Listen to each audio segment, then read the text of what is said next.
Good evening and welcome to the Thursday, November 16th, 2023 regular meeting of the school committee. We are here at HCAM Studios live, but we are also being recorded. We do have one member who is remote, Amanda Fargiano, so that any votes that are taken tonight will be done by roll call. So at this time, I would ask those who are here in the audience to rise for the Pledge of Allegiance.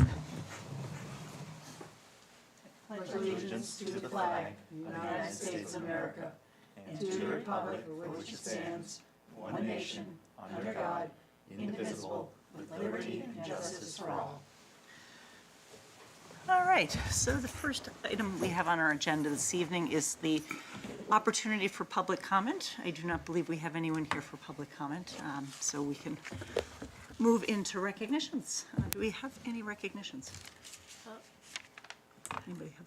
I've actually embedded mine in the superintendent's report, so it'll just flow right out. All right, so I guess I have just one public comment, one recognition, which is just to thank all of the residents who came out to the special town meeting earlier this week, and many of whom were there to support the Elmwood School project, but it was great to see such a great turnout of people participating. So that was what I had. I do not see Jack here. No, our friend Jack has another soccer obligation. Okay. So, All right, so we will move into the superintendent's report. all right, Dr. thank you. Kavanaugh. So this is the superintendent's report for November 16th, 2023. Just letting you know about our professional development day that happened on November 7th, 2023. It's rare for us in the school year to, have opportunities like this. We get one day a year, typically. So in the upper left-hand corner, you can see a consultant that we had brought in, Karen White. She's an expert in the CRI-OP, and so she spent a lot of time with us as both a keynote speaker and then someone who was having teachers kind of roll up their sleeves and do a little bit of CRI-OP work and among other, cultural proficiency things. The lower left, you can see that we have our K-3 educators in the middle school cafeteria. And again, we were looking at data as it relates to the CRI-OP. And then bottom right, you can see that we had someone from Riverside Trauma Center come in and talk about signs of suicide. So it was a really great day for, all of that kind of learning. And I think that when we say all really can mean all, we really put the kids at the center of the day's work. So it was, and thank you to Mr. LeBrod, who really, he made it all happen. I think that I'm echoing your words, Stancy. I wanted to note that we were very thrilled when the Elmwood School it's really a rebuild project, in partnership with the MSBA was approved at special town meeting. November 28th, the town's going to get together to vote to approve funding for the project. The ESBC2, I wanted to make sure that I also said thank you to the townspeople who have volunteered to serve on the ESBC2, to school district employees who have been working, I think, tirelessly for over 3 years on this project, to Vertex, to Perkins Eastman, to the MSBA, and most importantly, to all the people in Hopkinton who got out on last Monday night and came to learn about the project and vote on it. So we really appreciate the support. Some thanks to everyone who's presenting their budgets tonight. We have 4 budget presentations for you. Congratulations to the cast and crew of Mean Girls. We were just there to watch that presentation. We were leaving at 6:30 and racing here to be at the school committee meeting, but I've said it probably 10 times already here, but now I'll say it on camera. The first act was good. The second act, they were just on fire. It was really a good show. Some good news from U.S. News and World Report. Our middle school has been ranked 8th in the state of Massachusetts, so that's really nice for all of our faculty, staff, administration, and students in that building, and everyone who supports them. A very belated, slightly belated, happy Diwali, and a happy Thanksgiving, and just wishing all of the folks in the school community and the community just the respite of the holiday break. So that's all. That's great. Any questions for Dr. Kavanaugh? Amanda, anything? Okay. Nope, no thank you. All right, so with that, then we will move into the school committee chair report. Payroll warrant S24009 has been approved.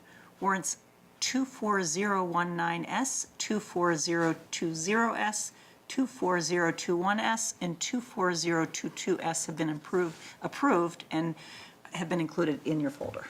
So that is all I have for warrants. We did have one email, I think, that we received since our last meeting regarding the attendance policy at Elmwood. I did have some communication with the parent and offered the possibility for follow-up, but was able to provide some information on our school committee policy as it is. So does anybody have liaison reports?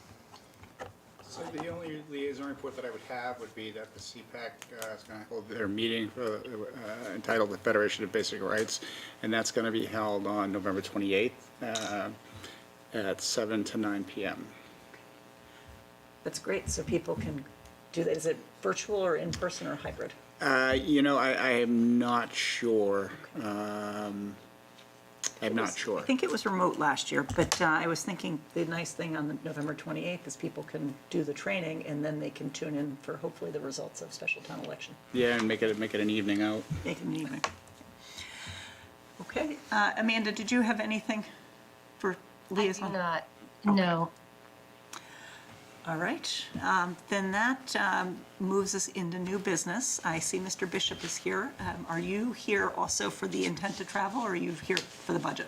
I'm here for the budget. Okay, so do you want to do or do we want to take him?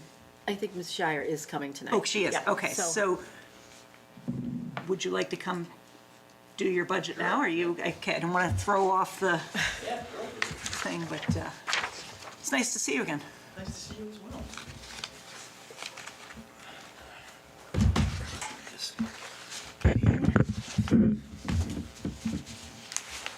Good evening, everyone.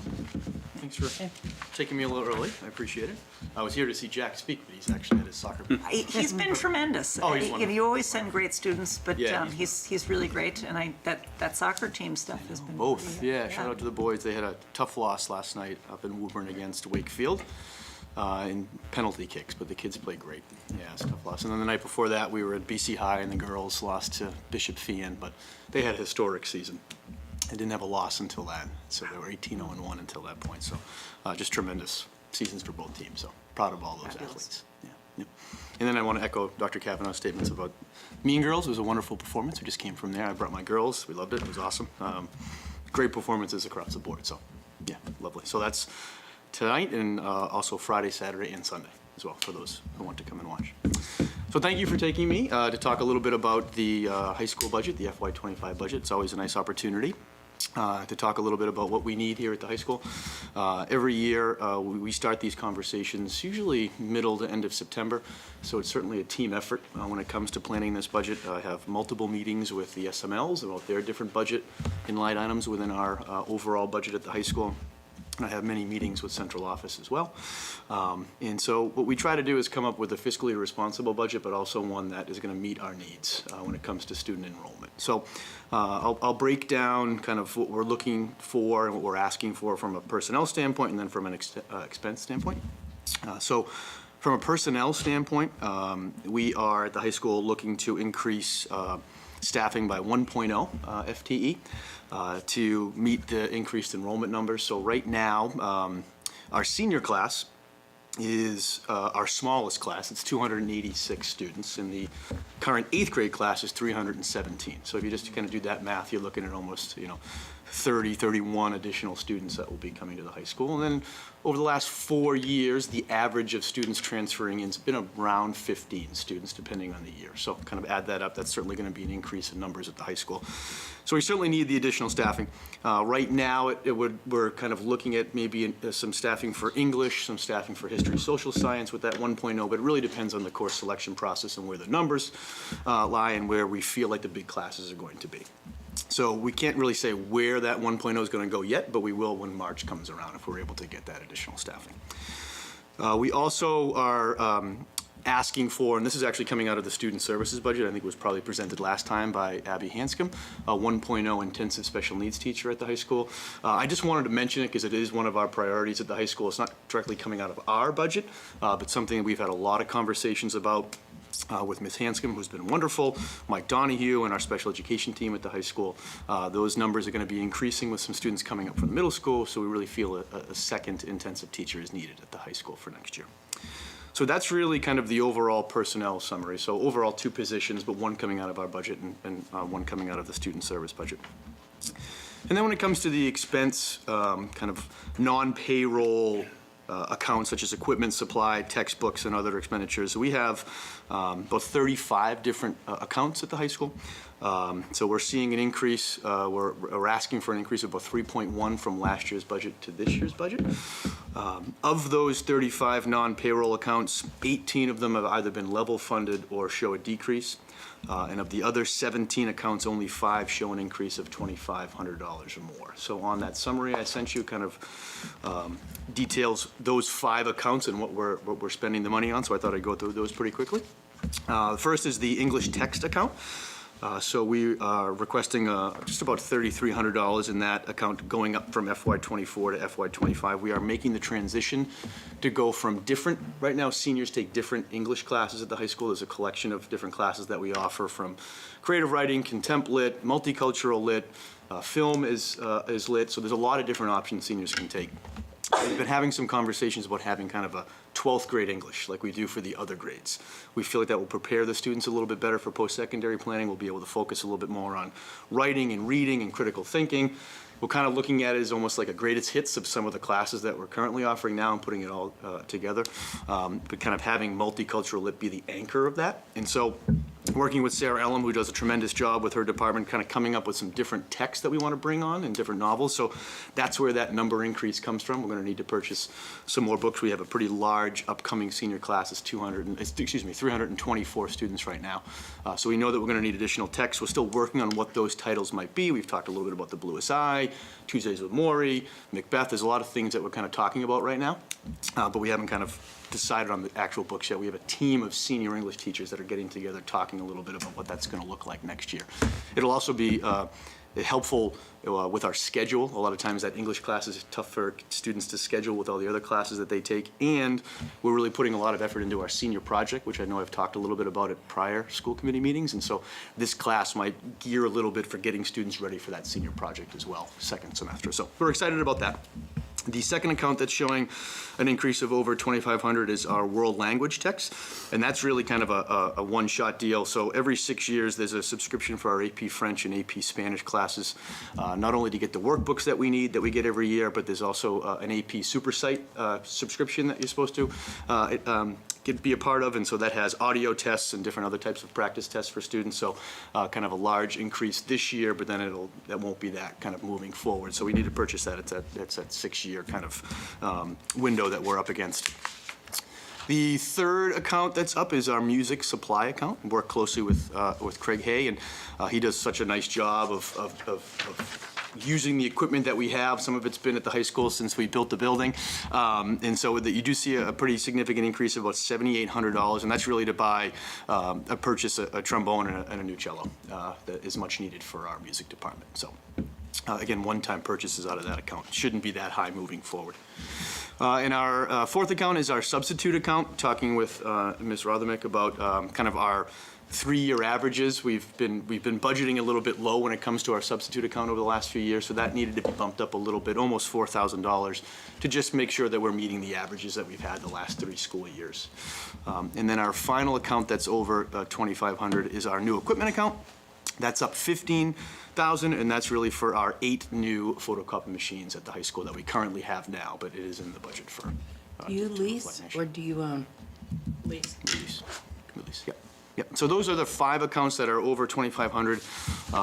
And again, like I said, everything else is either level funded or showing a decrease. So again, trying to be fiscally responsible, but also really trying to focus in on what we need, which we felt right now is a 1.0 teacher to kind of be spread around different departments, and also the intensive special needs teacher. So happy to answer any question that you have about the high school budget. Thank you. Just one question on number 5, the photocopiers. Does that come with service contract, or is that like going to be an additional fee down the road? There's a service contract for that as well. So the service contract includes not only service, but also like toner, Yep. staples, all the supplies, not paper itself, but all the supplies that you would need for within the copier. Perfect. Thank you. Susan, anything? No, I got my questions Okay. answered. Amanda, any questions for you? Hi, just a quick question. Hi, Mr. Bishop. Question on the substitute account. I know we have a full-time sub. Is that what that money goes to? Or is that in addition to that sub, we would use that fund? Yeah, so we do have a full-time day sub, but then we also have other subs that come in, day subs, because obviously that one person can't cover everything. Yeah. So this accounts for all, that whole pool Okay, of subs. thank you. Thanks. I had a question about that as Yeah, well, because yeah. I know in the past, there has been a lot of difficulty finding subs in that sometimes classes end up having to be study halls Mm-hmm. when the teacher is out because of that. Is that any better this year at finding subs for teachers? Yeah, so our model at the high school is a little different than the other levels. So we do have we have a building sub that comes in Right. every day. And when a teacher is absent, we'll have the students come down to the cafeteria where that individual kind of monitors all the classes. Right. And so what Ms. Rothermick was mentioning is when we have more teachers that are out, when that's more than one person can handle in the cafeteria, that's when okay. we'll have to bring in maybe an additional building sub. So that method, I think at the high school has been working. I think sometimes it could be a challenge when a student has multiple teachers out in one day and they're in Right. the caf for a long period of time, and that's unfortunate when that happens. But with everything on the computer and a lot of assignments that Yeah. can be remote and using Schoology, we don't really lose a lot of ground when a teacher. Yep. I mean, it's always better to have a teacher in front of students, Of of course. course. But we are able to do our best. In a perfect world, we'd be able to bring in subs every day for every classroom. It's just not a reality, I don't think, at this point. Yeah. I understand that entirely, and I understand that high school content is a little bit Yeah. different and maybe more difficult to bring in a sub for, but are you able to find the subs that you need to assist with the cafeteria? piece? Yes, we have been, yes, yep. And if a teacher is, let's just say needs to take in maybe a few days off or something, then we've been able to bring in a few people. So that we have seen an improvement of just the volume of folks that are able to help out. So it's been nice. Great. One of the things that the HR department monitors actually is the fill rate for the subs. And so during COVID, our fill rate was terrible. Because nobody wanted to go into buildings. Schools were awful. Our fill rate and our metrics are much, much better now. Okay. So, That's great. All right. Well, thank you. You're welcome. Thank you. All right. Do we want to have another budget presentation? Might as well get them all done. One of you guys want to come up for? All right. Thank you very much. Thank you. Appreciate it. Thanks for the support.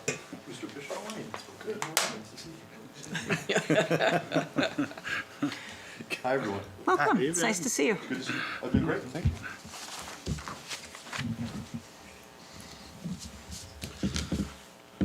Lots of good things I know going on at the middle school, too. We have a lot going on at the middle school. We just had our changeover at Nature's Classroom up in New Hampshire. So half of our sixth grade returned yesterday and the other half went up yesterday. So Ann Ben Bennick's up there now and Pat Nash came home yesterday. Wondered, did it snow up there? Because it snowed here on, Yeah, I did not get a report of Okay. any snow. Yeah, okay. And That's the- I'm sure I would have heard. I think it snowed last year for one of them. That's correct, it did, yes. Yeah, we're super busy, a lot of good things happening. We're preparing for fall play. We just wrapped up fall sports, getting ready to transition to winter. It's a good time, Good. good time for sure. So thanks for inviting me in tonight to talk through my summary of the budget. Can I start with just projected enrollment? And Sure. everyone has a copy, right? Yes. Okay. Yeah, so what you see the projections here for FY '25. The total students is going up. You see a pretty good-sized class coming in. And then the projected average class size, so in grade 6, looking at average of 23 students per class, grade 7, 22, and in grade 8, an average of 23 students per class. So it'll be a big year at Hopkinton Middle School, and you see it's gonna feel different in the building next year. So my budget for FY '25 for our teaching positions and personnel includes a 0.2 increase, which is essentially one section of Mandarin in our world language program, so I'll talk some numbers there, but I also want to mention, I believe presented already, were the main needs of the building are special education related, a 1.0 teacher in our intensive special needs program, and a 1.0 teacher for our Empower program, and I believe Abby Hanscom has presented that. So our proposed increase right now for basically supplies before the new personnel request is 2.9%, and the summary is as follows. So before I talk about the Mandarin numbers, I did want to take a moment and thank the committee for their support of our staff budget increase. Last year, the highlights there were an additional PE teacher, a school librarian, and a guidance secretary. Those three positions have had a hugely positive impact on our school. So I just want to take a moment to thank you for your support of that, and to let you know that we're truly seeing the benefits in those positions. Great. So the numbers behind the Mandarin increase, if you don't know, we offer world language at Hopkinton Middle School, grades 7 and 8. It's essentially a year of world language study spread over 2 years. So currently, our Mandarin program is 2 sections in grade 7.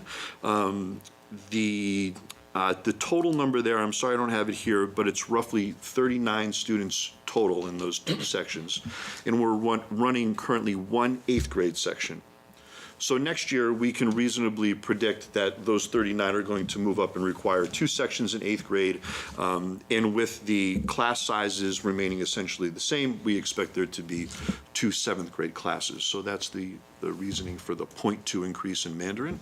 And you can imagine that as a school, we're super excited to see the enrollment in that program, not just maintaining, but growing.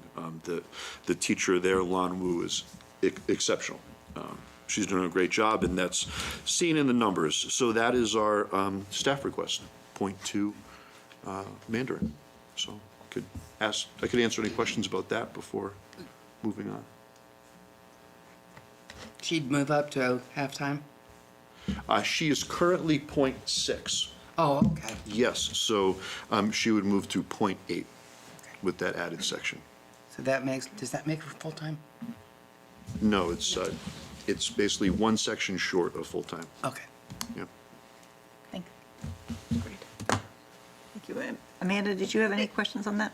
Yeah, I just want to say I'm thrilled to see the Mandarin program rebound. I know it seems like it had dipped a little bit, probably pandemic related and other factors, but I'm really excited that this program is rebounding. And Mandarin is a difficult language. It takes time to learn it. So, giving the kids in 7th grade an opportunity to learn and not learn in, a huge classroom is just wonderful. I think it's really important. So thank you for bringing that forward. Yeah, thank you for your support. It is definitely a challenging language to learn, so it's exciting to see the numbers increasing. And one visit to our classroom and you would know why. It's super engaging, brings in a lot of cultural aspects of the language. So thank you. So similar to Mr. Bishop, what I've outlined for you here are increases, like significant increases to some of our accounts. I've noted 7 accounts with increases over $1,000. So I'll talk through that why, and I'll talk through the why behind that in a brief explanation. So the first account with an increase over $1,000 is in our guidance supplies budget.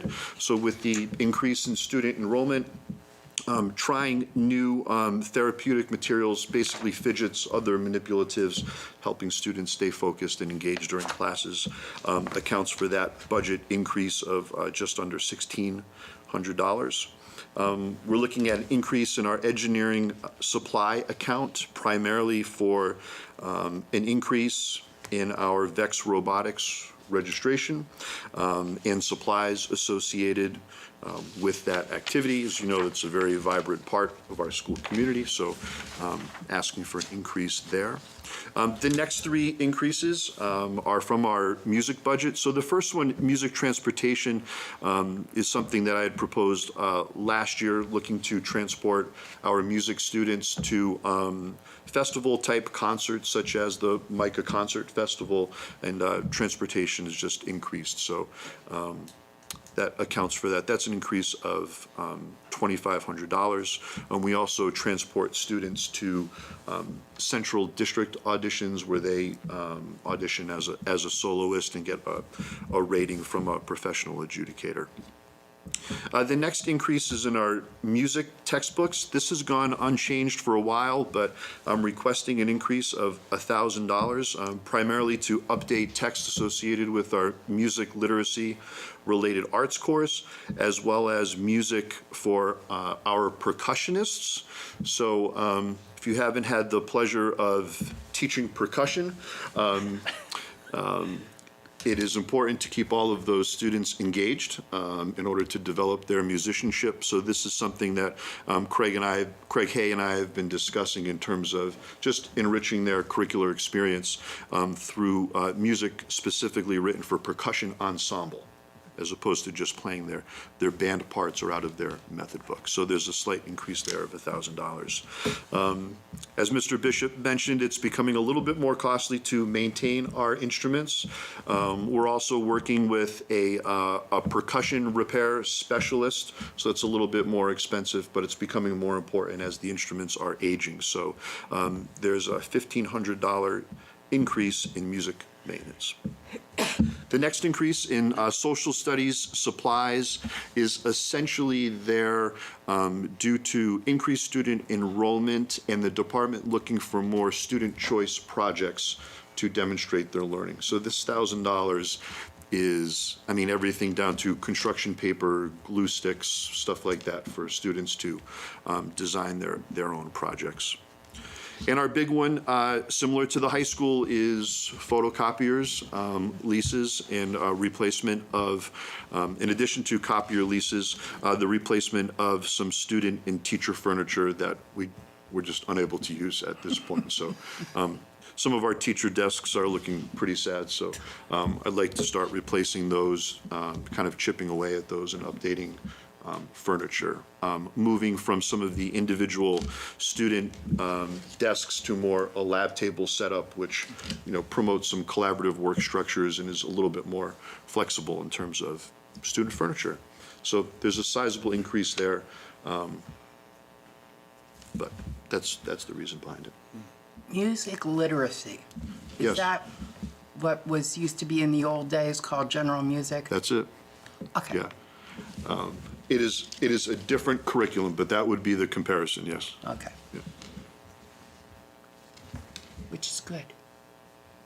Yeah, it's great. They bring in actually a lot of, I would say, like societal issues through music. It's pretty cool. It's a great course.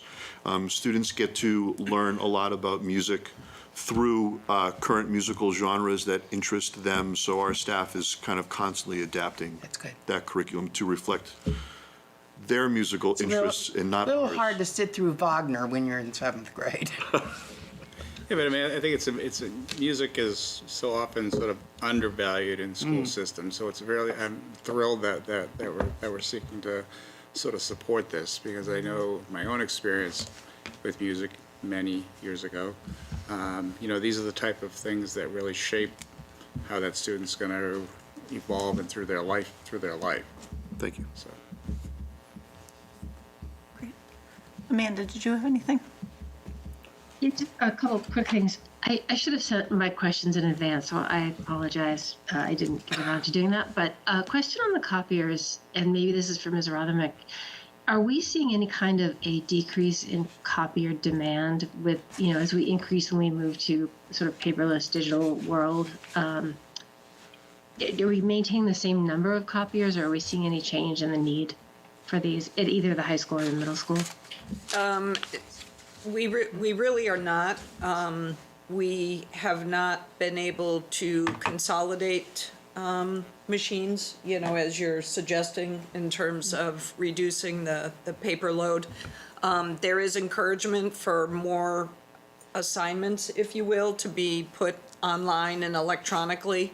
However, there is a need still for some things to just be printed. So there is, the copiers and the teachers don't have a lot of time to get their copies done. So having the machines dispersed throughout the district really enables them to get what they need, be prepared for class, so. Okay, thank you. Yeah, that makes sense. I know that, you know, we're not getting rid of paper, and it's important to have, you know, both, many kinds of media available. I just didn't know if we were seeing a decrease, but you're right. The throughput of a given copier at, you know, the high volume times, probably at the end of the day and during breaks, is tough. So I appreciate that. And my only other question about music transportation for things like MICA and the other festivals, I don't recall seeing that request at the high school. Do we offer the same kinds of transportation at both schools? I Yes, see Mr. Bishop nodding yes in my peripheral vision. Okay. Okay, great. Just want to make sure we're being equitable across our schools and supporting the kids. Thank you.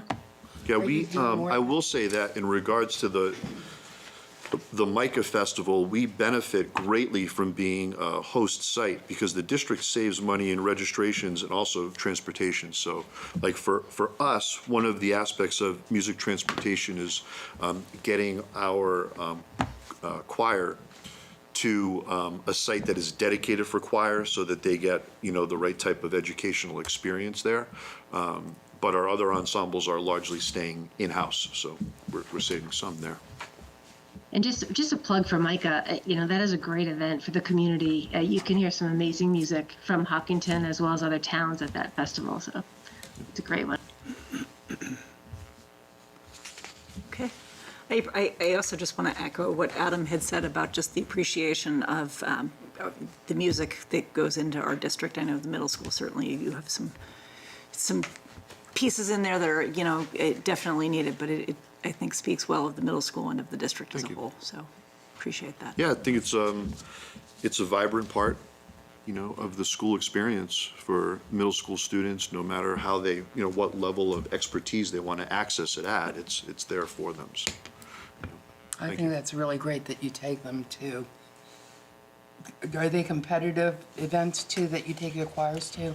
They go to events where they receive ratings, Yes. but it's not super competitive. Right, but They're not that's winning per se. really good for them. Yeah, they're evaluated by collegiate level educators, adjudicators, and that's valuable feedback, and it helps Absolutely. both them and their directors, you know, grow. Does that program, I think the answer would be yes. Do you see, with that type of support, do you see more students, are there increased chances for them to get into a Berkeley or some other music-related higher ed? That's an interesting question. I'm just curious, I would think that it would. I mean, if they're getting all this support and they're being, evaluated by professional adjudicators, that would all help to sort of scaffold and shape them. Yeah, I would think if you're sitting in that ensemble or standing in that choir as a young musician and you're working with a college-level educator, it's at least expanding, your eyes to, what's out there and what opportunities are available to you. And I think if you're a student that's looking to go into higher ed musically, to get that feedback from higher ed folks. Sure. Is just going to help to steer you in that pathway. Yeah. Are the students moving as they move up into the high school? Are large numbers are following along in the music programs? That's outstanding. Because there's such a correlation between music and math, too. Thank you. All right, so we are, I hate to say this out loud because I feel like I'm somehow putting a curse on us, but we are a little bit ahead of schedule, so I appreciate that we have been able to, but I do want to circle back to Mrs. Shire, because I see she is here to Okay. take her. Thank you so much All right. for coming in. Thank you. For the people who are at home, who are seeing all the presentations we have tonight, the executive summaries are available in our packet, which you can also link through our agenda, available at the hopkintonma.gov website in the calendar section. So, Mrs. Shire, welcome. It's nice to see you. And this is the Hopkinton High School intent to travel agenda item. Thank you. First of all, I wanted to thank everybody for taking the time to, in your busy schedule, I know it's a budgeting season, so squeezing in this particular agenda item, I appreciate that. So I am here tonight to, in support of a trip that is an intent to travel in April of 2025, so next year. And it is a trip that would happen over April vacation week. The destination would be Belize, and I'm really excited to potentially offer this to the students at Hopkinton High School. It's part of a new set of products, if you will, from EF, Education First, that are specifically STEM-related tours. They have been working on this particular product line for a number of years, and I've been talking to folks about it, but because I was doing different types of tours, and then of course was interrupted by COVID, I hadn't had a chance to propose one of their STEM-related tours, and I'm really excited to potentially do one next spring. So the trip to Belize it's called Belize Conservation from Ridge to Reef, and you're doing some water quality assessment as the students travel from the mountainous regions of Belize down to the coast. And they have several opportunities to interact with scientists, participate in scientific research, do a coastal restoration project, and visit some sustainable farming operations, as well as visit some of the Mayan cultures that are there and participate in some cultural activities, as well as the scientific stuff. So it's a really, and then we've got some adventure mixed into, like zip lining through the canopy of the rainforest, you know. So it's got a good mix of activities for the students, and I'm really excited to potentially offer it. Thank you. Yeah. Okay, so questions, want to start down? Not necessarily questions, but more comments. It's you know, I know we've heard Dr. Kavanaugh talk often about, you know, the students having to demonstrate doing science. And I think that this is a great opportunity as one exemplar in how our students are doing science. Yes. And then when you throw in there the cultural piece, just adds another fantastic layer to the whole project. Yeah, yeah. And I mean, you know, as we've spoken about in the past, for those of you part of or new to the committee, this is an extracurricular opportunity for the kids. It's you know, sort of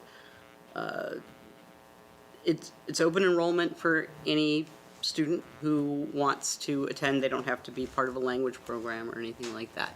So I think it will attract some students that are interested in sort of getting their hands messy and doing some science. And if you need chaperones. Okay.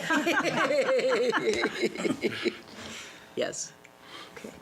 Any other questions? Amanda, and again, I'm looking at you on the screen, and I realize that's probably not how you're seeing me, but did you have any questions or comments on this? No, I guess my only comment is it's nice to hear you talk about how closely linked you are with EF Tours and sort of staying on top of their programming. I know we use them for a lot of tours, and you have gone on several tours before, so it gives me some comfort to know that you're feeling confident in their programming and, you know, working with them, you know, just sort of another endorsement of their programs. So glad to hear that. And my only question really is, is it just you as the chaperone, or will there be any other chaperone, or is there an EF leader who's with you? So my aspiration, if it's approved, is that we could start promoting this trip in early December. And it's a little bit earlier than we have been presenting for the last couple of years. And part of the reason for that, Amanda, is to give families an opportunity to spread out the payments. So I'm hoping actually to recruit somewhere in the neighborhood of 30 students. And with EF, you essentially earn a chaperone spot with every 6 enrolled students. So with 30 students, there would be potentially 5 chaperones. I'll keep you in mind. I can hardly wait great. to see the That- zip line. That's good to know. That makes me feel a little. Yeah, and what I would like to- 1 to 30 is a lot in another country. Yeah. So I would like to also, because it is a trip to Central America, and, I'd like to involve some of the foreign language teachers. I know we've had quite a bit of turnover in the foreign language department over the past few years, and there's people who maybe aren't aware of those kinds of opportunities. I'd like to try to build the program a little bit. Eventually, I'll stop. I'll stop leading trips. Well, this one looks great. Thank you so much for dedicating your own time to doing this for the kids. These are great opportunities, and all the environmental aspects of this trip are really appealing to me personally. I think it's just so important for our students to really see and experience science. So I appreciate it. Yeah, well, anybody who knows me, who's talked to me for more than 5 minutes, knows I'm definitely into experiential education. I think that, I wish we could incorporate more of that. Kids having different experiences, and it just enriches everything that they do, not just in the science classroom, but, in their languages, and they see connections with literature and art and all over, and music. I think there's going to be some drumming happening here. Fantastic. So I think this trip, I think all of the trips you brought forward are fantastic. I think this one looks exciting and educational in a lot of different ways with the hands-on stuff. The one thing I am curious about, just because the cost is high on it, is it does not look like the trip is going to do any fundraising. And I'm curious just about how that came to be the decision on that. So, Dr. Kavanaugh and I have had extensive conversations about that over the years, and I, my perspective on that is that it's difficult for teachers to give up their own time, and it does require some work, and it sounds like a wonderful trip, and it is a wonderful trip. But I'm working, when I do this. If we were to add a fundraising component and make that the burden on the chaperones, I think it would be at another barrier. I know that there's an equity question. There always is an equity question. And I think I come back to, again, we try to make it as affordable as possible, and by spreading out the payments, and that's part of why I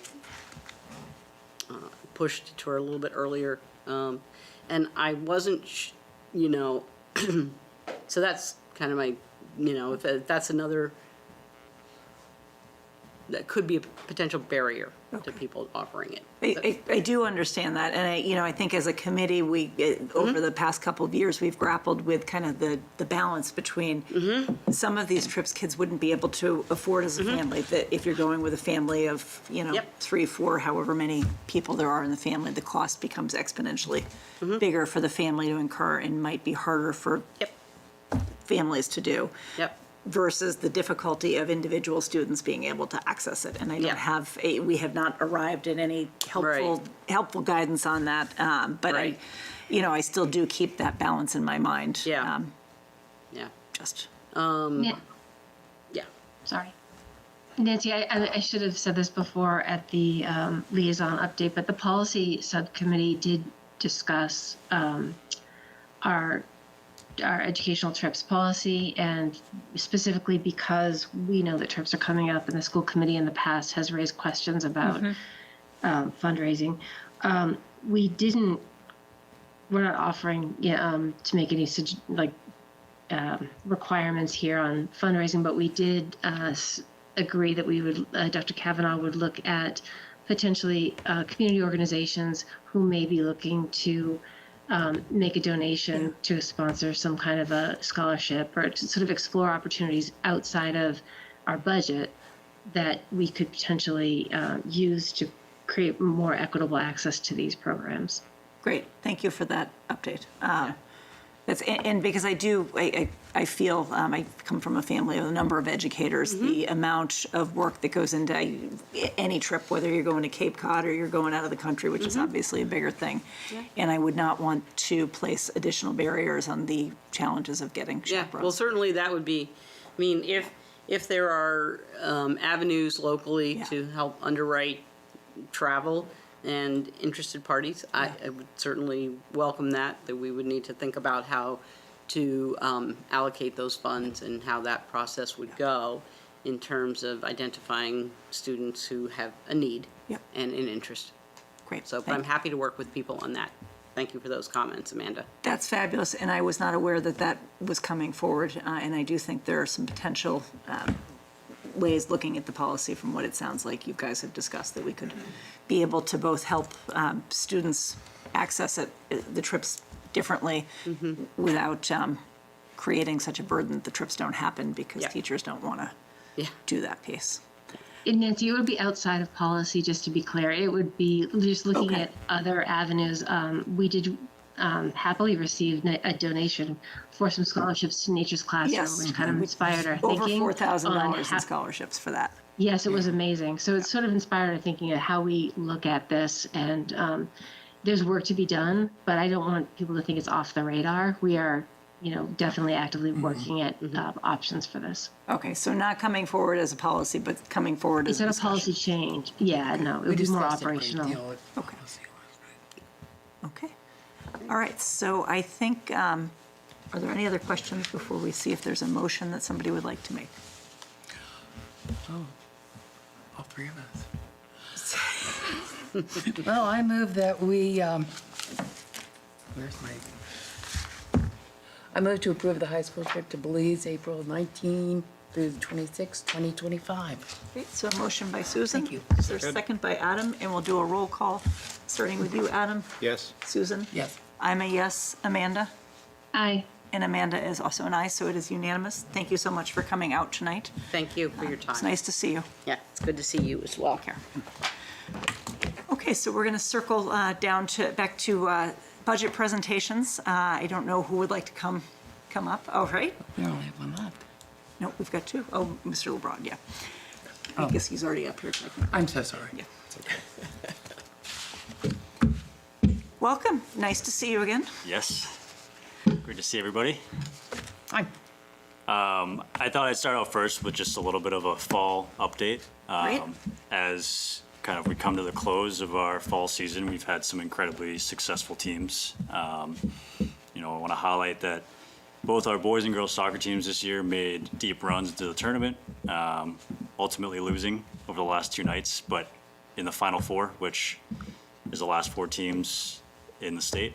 And it's two incredible achievements, and the students and the kind of the energy around it has really been awesome. Aside from soccer, volleyball also made it to the second round of the tournament. Field hockey made it to the second round of the tournament, and cross country is actually running this weekend at the All-State meet of Champions out at Fort Devens. Our unified basketball team just wrapped up their season yesterday with a jamboree at Holliston, which went really well.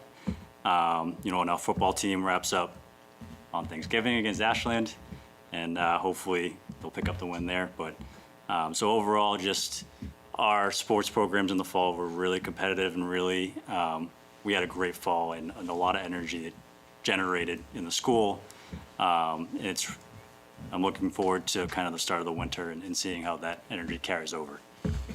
Thank you for sharing all that. I also did want to just share one thing that I had heard about one of the soccer teams, which was not only proud as a district to have seen our teams do as well as they did athletically, but I also have heard that as students and athletes and individuals on the team, that their inclusivity of one another and making each other feel like they were wins for the whole team and not just a select few on the team, that I have heard that is a really exceptional group of excellent sportsmanship, and just that is something that makes me equally proud to be from Hopkinton, so.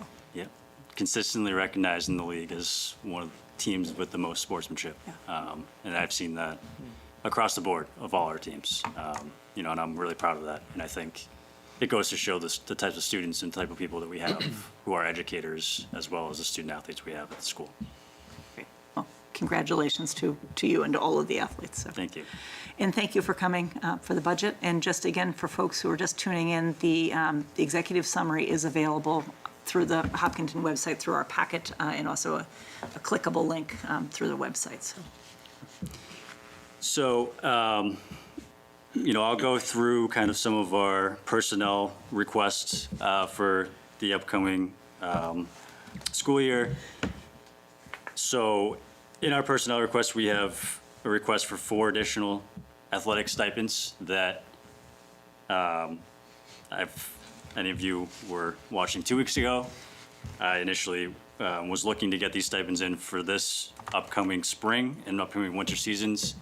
JV wrestling, that kind of stipend got approved for this season coming up. It's going to start in 2 weeks. And then we're piloting boys volleyball for the spring with 2 stipends, a varsity stipend and an assistant coach stipend.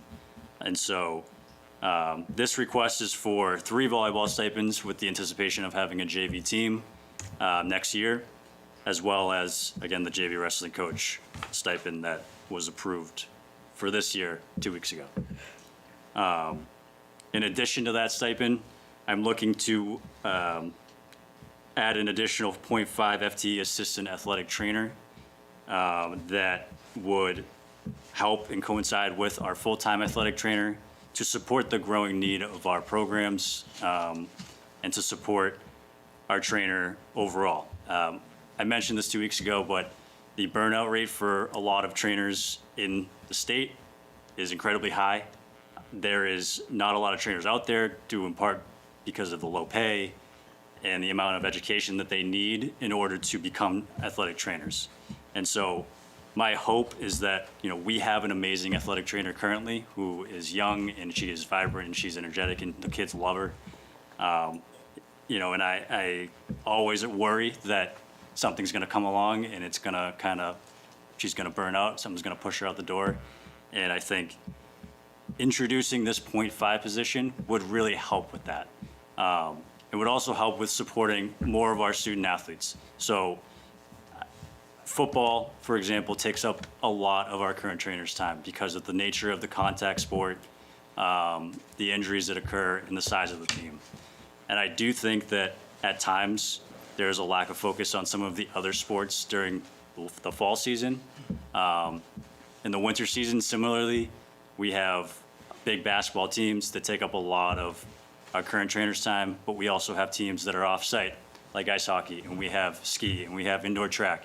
And so we still have around the same amount of athletes that are participating in the winter and the fall. They're just more spread out.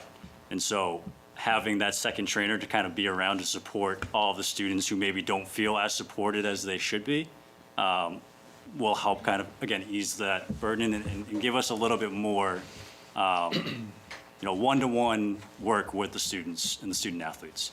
And so I do think that position is a very valuable position. I'm not going to sugarcoat it. It might be challenging to fill, but I am hopeful. I've had conversations with other ATs who have filled in.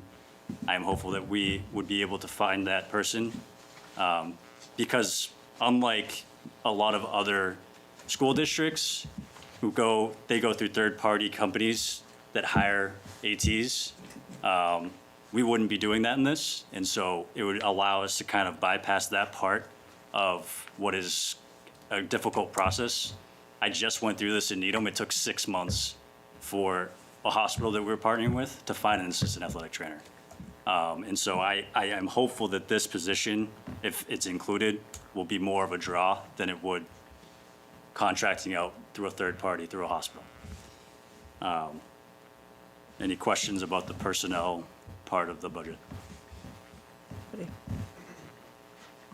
I'm thrilled that you're bringing this forward. A couple weeks ago, when you talked about the new teams, I asked, I think specifically about positions like the trainer, just knowing how stretched our training staff has been since, all through my time and as a parent of athletes, and now as the district continues to grow, I think this is really essential. I'm really glad that you're bringing this forward. I wish you a lot of luck in finding a half-time position, but I also think it's important. We have a strong culture. I think Nancy talked about, our sportsmanship and, having somebody that we recruit and hire into the district to be sort of part of our family with the culture that we have here makes a big difference as well. So I really, I support this 100%.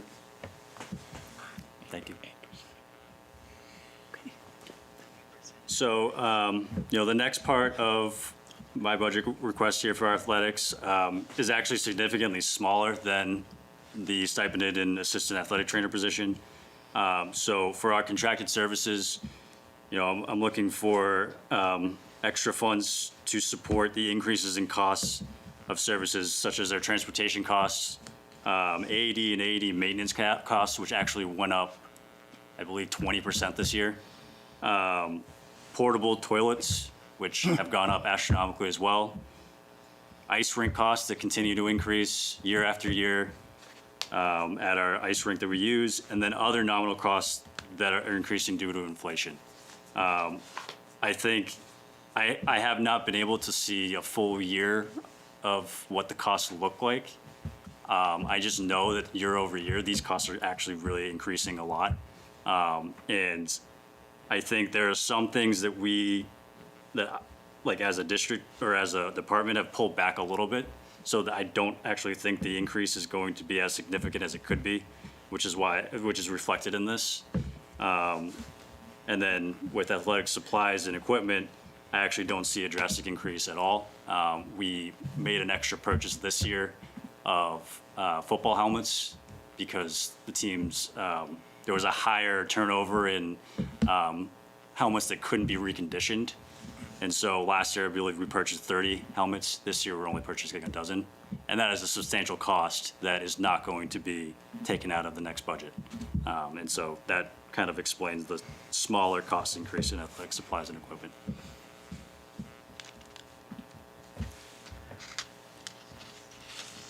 Questions? The table. Okay. Amanda, any questions for you?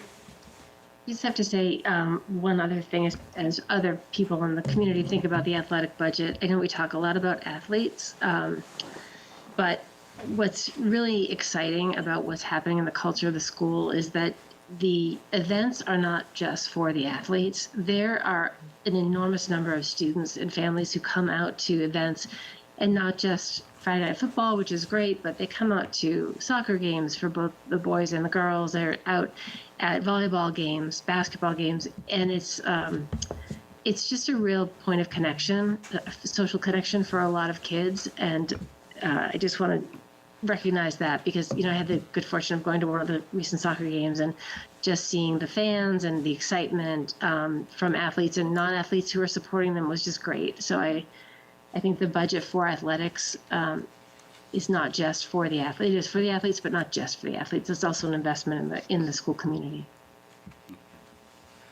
So I had a couple questions. Sure. One is I don't see anything about the pool on here, and I could be just conjecture I've seen online, but is there a possibility that the pool situation will be improving for next year as opposed to what was budgeted for this year? So there is. Okay. Again, I'm still working with EMC. Yeah. It does not look like it's going to be possible this year. Yep. That does not mean I'm not going to continue to try to get them to allow us to use their pool. Yep. And if that does happen, then that will likely decrease the costs that we have associated with pool rental. Right. As of right now, we're actually projected to be spending less money on This year. pools this year. Okay. Just based on the way that we're contracting with one pool instead of multiple pools. Yep. So I do think that will potentially change if, again, EMC kind of falls through. But again, I'm hopeful that we're going to continue the conversation and get the ability to use EMC as our pool spot. Okay. So there is the potential that part of your budget could come down a little bit. Yes. That's good news. The other question I have is this inclusive of it, like taking into account the athletic fees that we bring in? Yes. So I know fees are not a very popular topic to bring up, but it is just when we're in a tight budget year and we're looking at some big capital projects. I don't know if we want to, as a committee, discuss that at some point. Are fees determined by the cost of participation? For example, it costs a heck of a lot more to play hockey than it does to play basketball. So does the hockey player, is there a, So currently, no. It's a flat fee across all sports for the high school and the middle school at $200. The high school's at $225. I come from a district that did have a surcharge associated with certain programs. So an ice hockey surcharge was significantly more, and so the user fee was significantly more. And the same thing with swim. But currently, we don't have that. It's just a straight $225 across the board for all of our sports. is that something that could in the future be considered? It could be. I would be a little bit concerned just from an equity standpoint if we're starting to charge, if an ice hockey rink costs, $30,000 and we're charging an extra $300 for our ice hockey players to play. They're paying $550 to play a sport in the high school when they could maybe just join indoor track and pay $225. I'd be a little bit concerned about that. And on the flip side, I understand people not wanting to, pay the same as someone who's using a rink off site or at a swimming pool. It's something that we could look at. I don't really want to go that route. Yeah, I echo that concern. Are we going to be potentially excluding some students because the sport that they really want to play is, the fee is that much more, and I can afford basketball, but I can't afford to play hockey, which is what I really want to do. So, I would just, to even go forward, I would say to be very cautious with that. So Just to give a little context as well, the athletic fees are offsetting more than half of the coaches' stipends within this budget. which is great. Just to give a little context to the amount of fees that we are using. Do not want to minimize that at all. And Right. I, generally speaking, am not in favor of fees and not in favor of increasing fees because, I think families have a lot of things on their plate. But I do know that we also have shifted the threshold to provide financial assistance to make it affordable and equitable for students who can't. And I think it would be, the responsible thing to do would be to have the conversation at some point, even if ultimately that's not the direction that either you all recommend that we go in and the appetite of the committee. But I think just given the tough budget situation that we're in and the need to bring forward some capacity-related and end-of-life-related projects that are important for students as well. I don't have anything in your budget that I would say I wouldn't want to see funded, but I would want to have the discussion about. Would I be incorrect in thinking that students who play ice hockey from the get-go Two young boys who live down over the hill from me, both play ice hockey. That has a tremendous cost from the get-go with them. Is that correct? Yep. Because at that point, they're paying ice time, they're paying club fees and things like that, equipment fees. I don't know, I guess I came from a district where there was a bit of a, well, at that time, ice hockey still wasn't a varsity sport, but we were fortunate to have our own swimming pool. But some of the I know now that some of those sports have a surcharge on them Yeah. because of the costs involved. Yeah. Yeah, and I know that a bunch of districts do it that way. I also know that a lot of districts, you know, if a student comes forward that wants to participate in those, there are financial assistance and other ways to help that student become a part of the team. So again, like, I'm open to the discussion, and I think that's 100% on board, you know, with that. But, you know, I think the way that it's done here where, you know, I know a handful of years ago, a previous AD brought up increasing the user fee so that we didn't charge gate fees. Gate fees is another way to kind of generate money, and, you know, it's nice that we don't charge gate fees. I could totally understand if we had to go back to charging gate fees for basketball games, football games, hockey games. So that's another way to kind of offset maybe some of the rising costs and constraints with the budget. So appreciate that. We can bring this conversation back to the school committee to discuss the funding piece of it. I do also want to acknowledge that Caroline, who is our representative from the Appropriations Committee, is here, along with Mike as well. Do you have any questions, Caroline, for the athletic? Yes, because I'm just new in this, just kind of know the process. I'm just thinking of something like, we're planning for, you know, budgeting for the new school and this stuff. When will the process start for you or, you know, related people to start thinking about the cost, the budgeting related to equipping a new school, for, you know, athletic use or, you know, PE? And also, how do you budget for is there any budgeting process at the lower school, like their PE class or something? I know the budget request for this time is mostly focused on high school, middle school, but any consideration for lower schools? Do you want to? Yeah, so the athletic budget that is being presented is only for middle school and high school sports.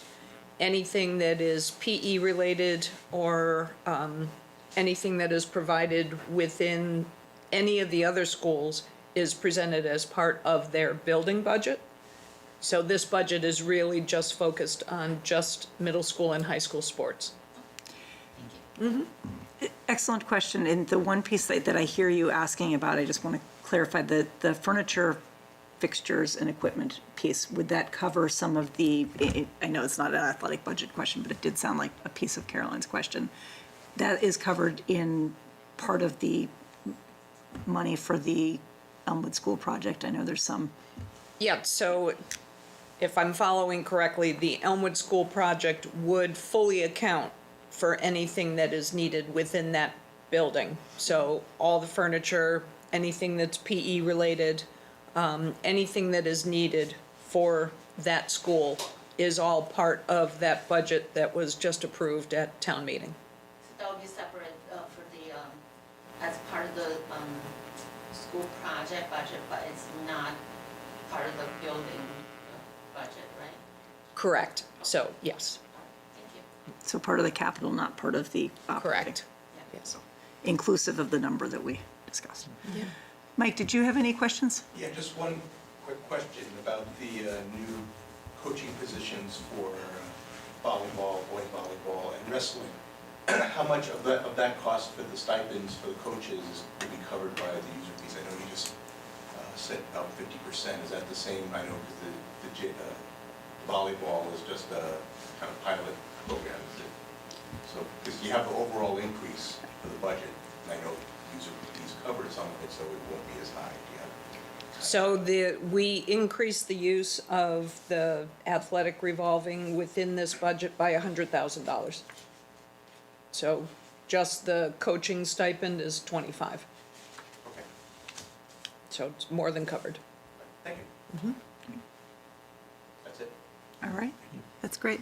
I'm sorry I neglected to mention the part in the personnel that, so I'm also looking to kind of decrease the admin assistant position by 0.5 to see that. have a full-time assistant athletic director who is currently 0.5. So that's just a corresponding decrease in the current position, Even swap.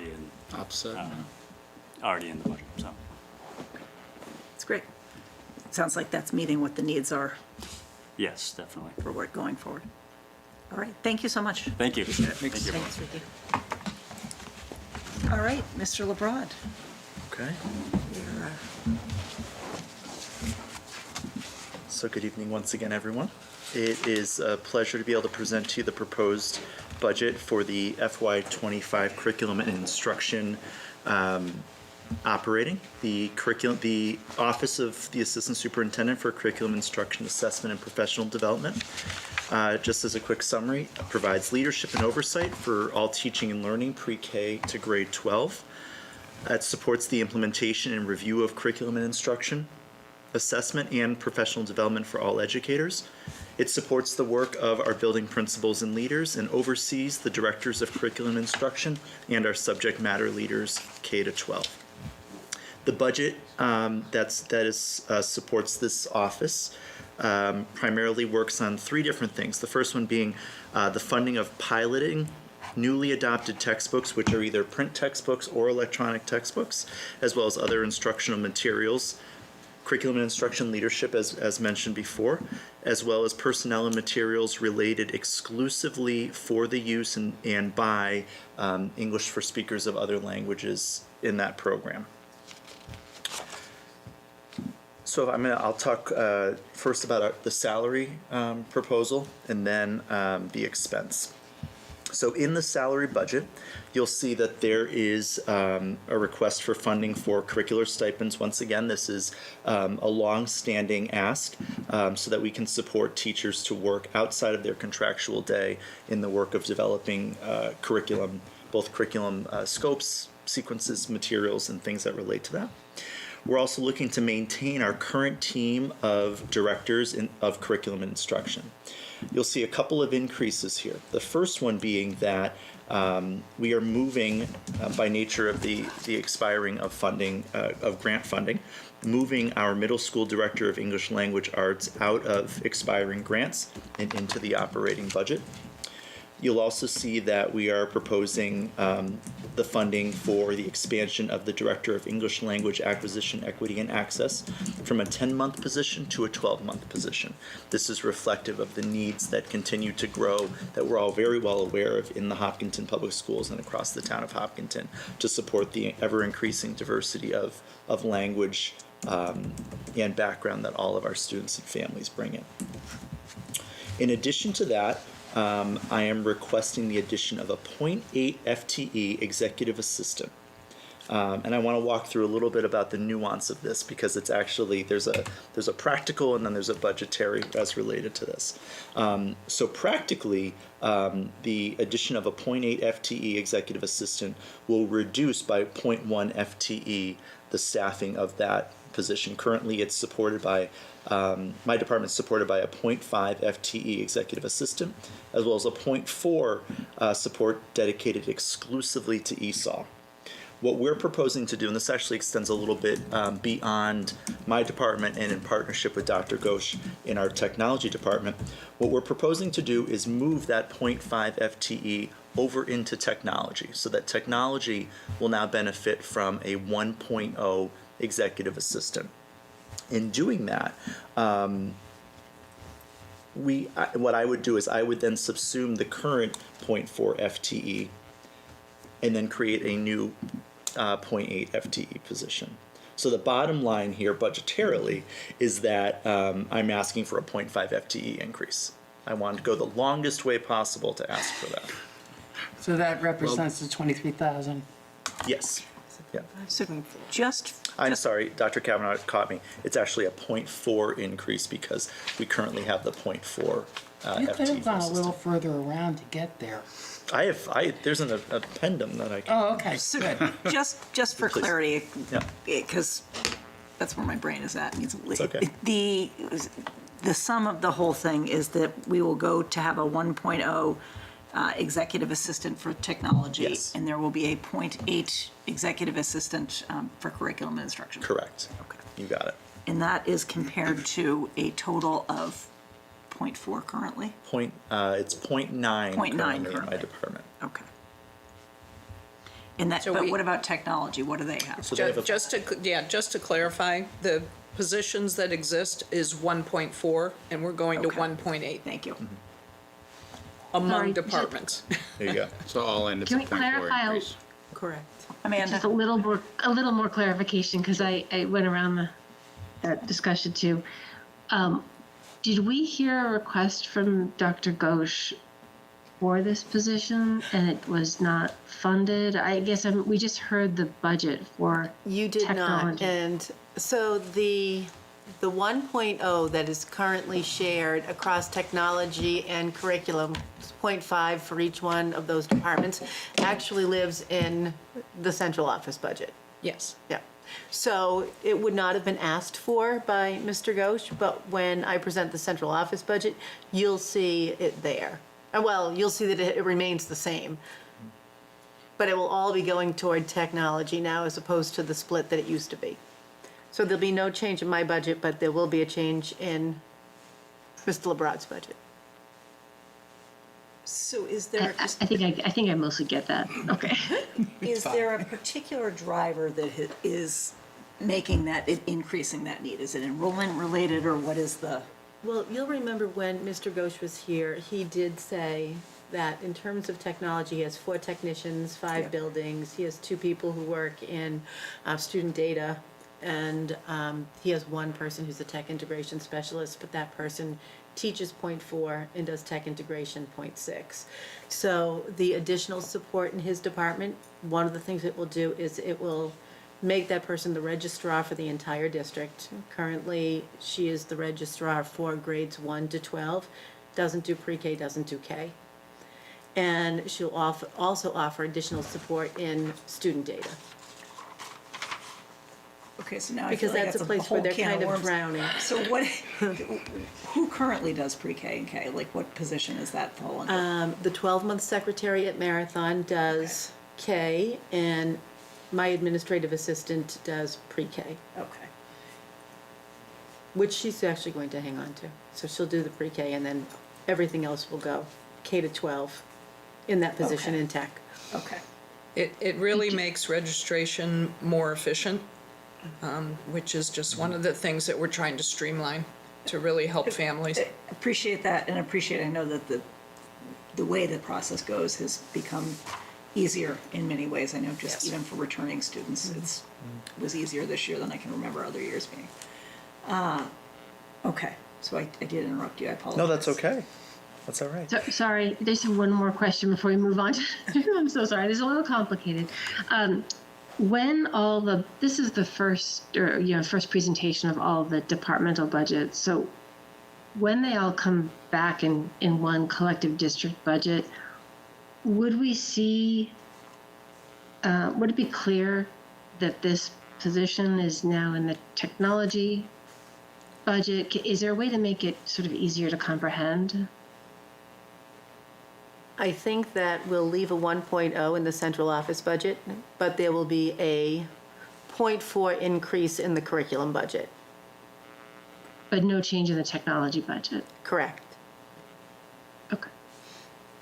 Since we've taken questions from everybody else, I want to just check in with Caroline and Mike to see if you guys have questions about this piece of the presentation. I don't have a question. I'm also good, thank you. Okay. I'll try to stump you on the next book then. Okay. So moving on to the expense summary, this is actually going to reflect a decrease of 4% of proposed expenditure from FY24 into FY25. And this is really a result of a few different things, but one of them being that we continue to get better at finding open source curriculum. And that open source curriculum that is created, vetted, and sustained by everyone, including the Department of Elementary and Secondary Education, continues to get better.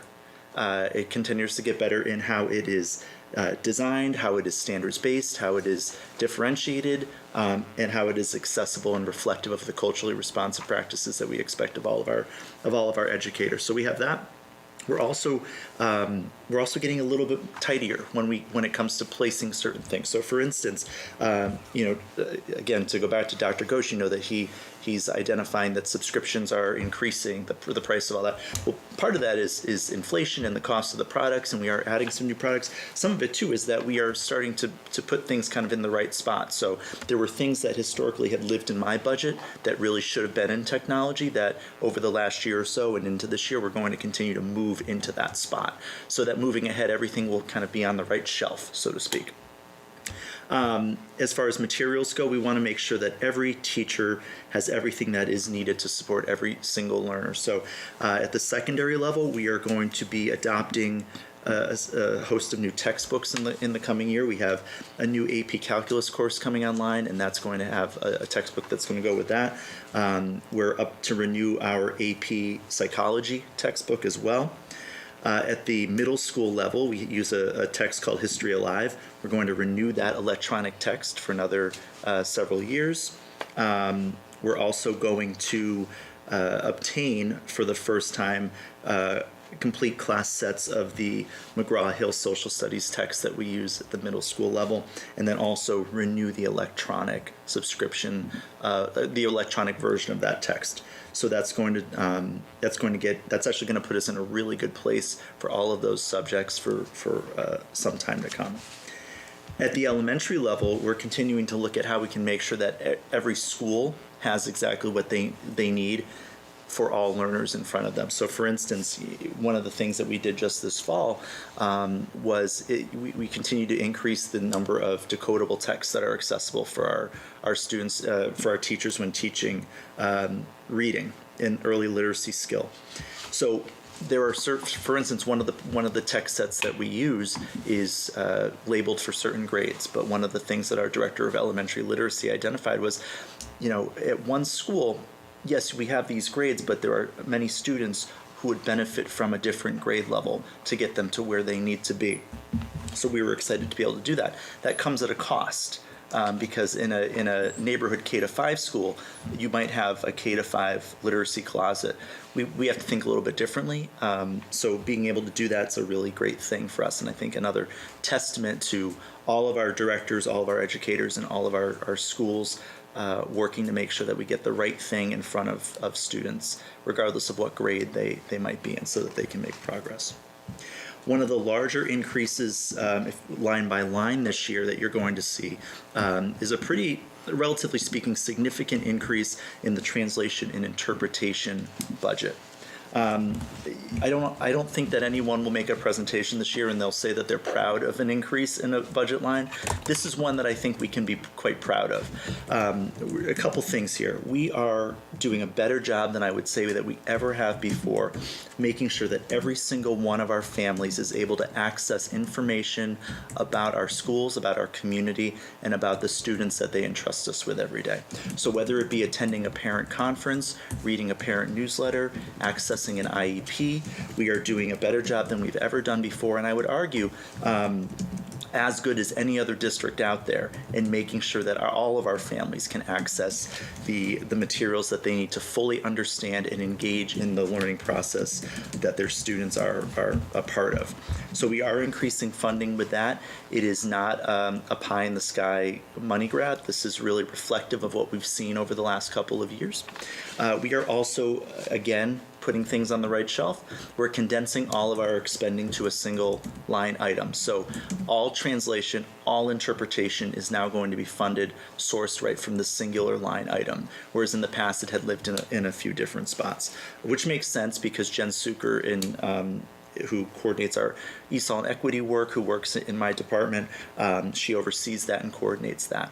At the same time, we're finding a lot of efficient ways to improve and make sure that. So for instance, this past year we introduced the Lexicate language service, which is an incredibly accessible, incredibly efficient, incredibly financially responsible tool that allows us to have on-demand translation and interpretation services. So we're increasing it, but we're also doing it in a very mindful and thoughtful way. So I think I'm out of things. Nothing else to stump us with? I'm going to check one more time to see if I can come up with anything, but I think I've got it. Any questions? No, I think that's great. That we're kind of, sort of for lack of a better term, putting things where they belong. Makes it easier in the long run to be able to manage those budget items, I think. Susan, anything for you? No. Amanda, any questions or comments? I grilled him before you got No, I'm good, thank you. I appreciate the efforts to find efficiencies in some of this, so no comments. Caroline, do you have anything? Yes, actually, questions.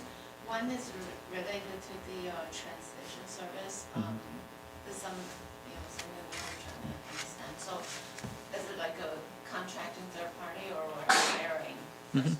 So we actually go through there are quite a few different approaches that we take. There is no one in-house that is in a position to to execute translation and interpretation. So it is almost exclusively third-party contractual services. Sometimes it's an individual, sometimes it's a service, depending on what the need is, what the mode is, and what the timeline of turnaround might need to be. So is it by language or is it by hour? Sure. So different. Whoever the vendor might be would charge differently. So if we brought in an interpreter to interpret at say a student's IEP meeting or at a parent conference, that would likely be on either a per event or hourly basis. There are other situations where if we have a document translated, it might be by word. And So when you mentioning like the consolidation of exams, so this one provider will provide all of it, does that make sense? No. So when I talk about consolidation, historically, different departments would keep a line in their budget for translation and interpretation. So we've now eliminated those, and they all live in this singular line. So for instance, special education would, and then there would be this other one. And honestly, when we think about efficiencies, we don't want anyone to say, well, where should that get charged to? We want to make ourselves as efficient as possible. Yeah. So the,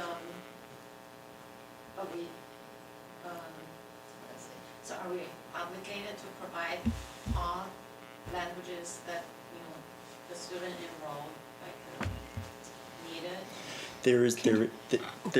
Go ahead. It would help, I think, people at home if you repeated the question, just because they're not mic'd. Oh, sure. It's not being picked up. Absolutely. So the question was about what is our obligation, and so we have both a legal and a practical obligation. So the practical obligation being that we want to make sure that our students can achieve at high levels, and we know that student family engagement and parent input is going to help drive that. From a legal regulatory stance, there are civil rights laws that guide what we need to do, and most documents that are legal, like an IEP, for instance, would certainly need to be able to be accessible by the family. So, will that cover any, high school related to an exam or, college level or testing or to prepare for college? Will that cover that? So would not be anything that we would use with students. So this actually isn't, we don't interpret or translate for our students. That happens through the ESOL program. This is actually for parents to be able to access information and communicate about their children and what we're doing at school. Thank you. Good questions. Okay. All right. Thank you for all of that and for indulging some of my confusion earlier on. Thank you for allowing me to confuse you. All right, so that concludes our budget presentations for this evening.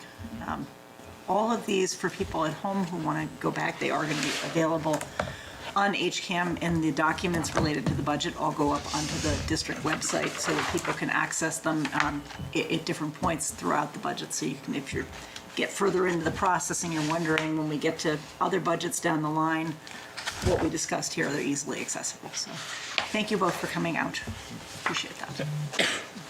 Okay, so that brings us into the, I think we're going into the recap and next steps after the special town meeting, and that is me.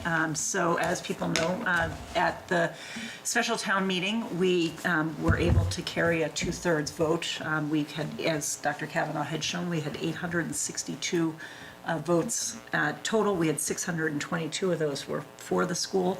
It looked, I think, visually for people like that was a really big win, but it actually, when you look at the fact that we had to achieve the 2/3 majority, we were really less than 50 votes between achieving the 2/3 versus not. And I highlight that just to remind people that every vote really counts, and we are counting, the days down until the November 28th special town election. At special town election, the election will take place the way they normally do at the middle school. And with the normal election hours, I know that absentee ballots are available, I think, until Monday, or tomorrow, I think is to apply through the town's clerk to get those. They have to be, the paperwork has to be in by, you get the form, you fill it out by Monday, and people can reach out to the town clerk for any questions regarding that.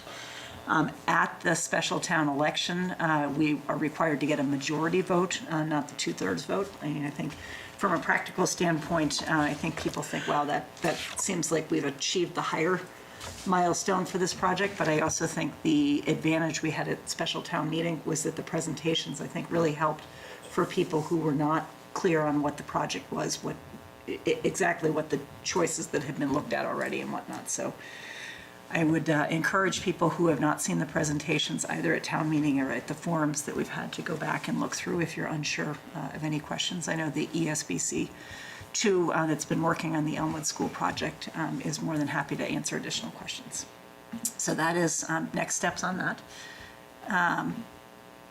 Beyond that, a weird thing happening with my computer here. The school committee position vacancy, we are required to announce publicly that there's a vacancy on the school committee. So as people likely know from having seen it in the news, on November 3rd, school committee member Holly Morand resigned from the school committee in order to take a position with the town that had a conflict, which created a vacancy here at the school committee.